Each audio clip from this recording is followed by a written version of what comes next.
This radio has variously been described as fat, pudgy, bulgy, goofy, and occasionally stupid.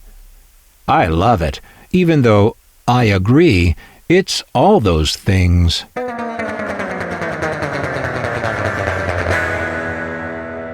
In a video I did on RCA and their first shirt pocket radios, I noted the ridiculous gap of 5 years between the appearance of the first shirt pocket radio, the Regency TR-1, and RCA's entrance into the shirt pocket radio market in late 1959.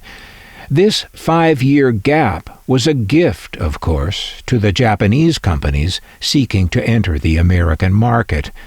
Well, it took Motorola until 1960 to concoct their first shirt pocket radio, this strange and wonderful six-transistor Model X14.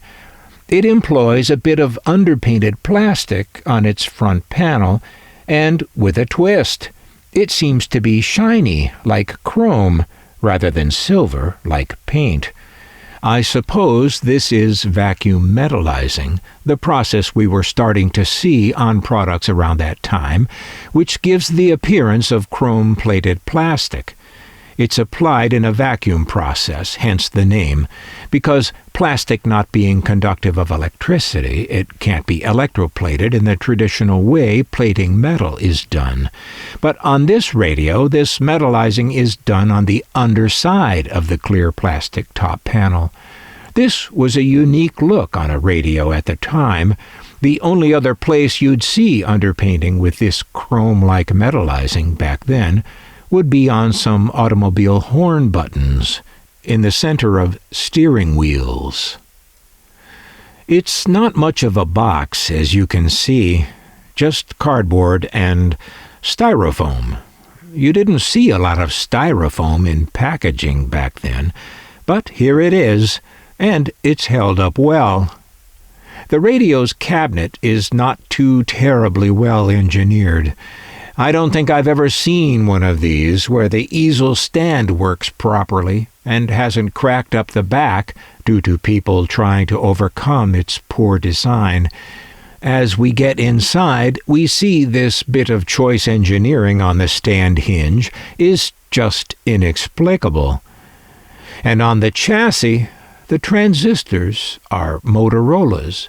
They made their own transistors. The tuning capacitor is a Japanese-made Mitsumi, and that's unexpected in an American radio. The battery called for is a weird one, with a clip on either end.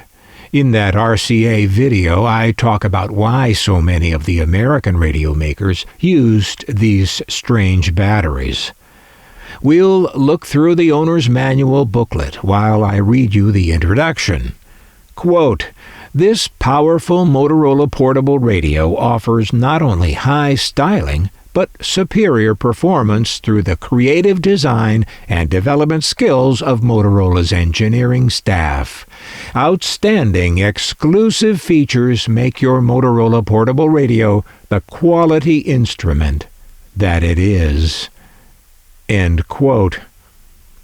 The optional accessories offered are an earphone and a carrying case. And here's the schematic diagram. And a few words on service. Motorola has a few more words to say about service on this little inspection notice, and still more words to say on this official-looking warranty certificate, which warns at the top, "Owner, keep this certificate in your possession," and says at the bottom, I'm not quite sure why, quote, "not redeemable for cash. So don't try it." Motorola, which began as Galvin Manufacturing in 1928, coined the Motorola name in 1930 for use on a car radio, hence the motor part of the name.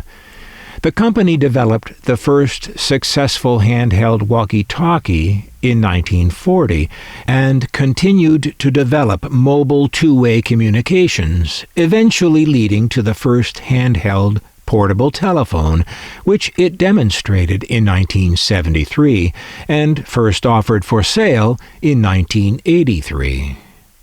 Until the early to mid-1970s, Motorola had been a major manufacturer of consumer radios and televisions. They were among the first to make a transistor radio, their first being the Model 56 T1, seen here on the left, was issued in 1955. In the 1980s and 90s, Motorola supplied microprocessors for early Apple Macintosh computers, and continuing their long-term efforts in two-way communications, Motorola was an early and dominant player in cellular phones. But back in 1960, they were showing up late for the Shirt Pocket Radio party, years too late. Since they made their own semiconductors and had unparalleled experience with the miniaturization of handheld devices, the mid-1950s could have seen a Motorola Shirt Pocket Radio. Of all the major American electronics firms, no one was better positioned to do that than Motorola. And had they done that, who's to say what might have turned out differently? As it turned out, Japanese brands came to dominate consumer electronics in the 1960s and beyond as a direct result of inroads made during the late 1950s Shirt Pocket Radio revolution. Motorola, in its unique position to have affected that outcome, did not.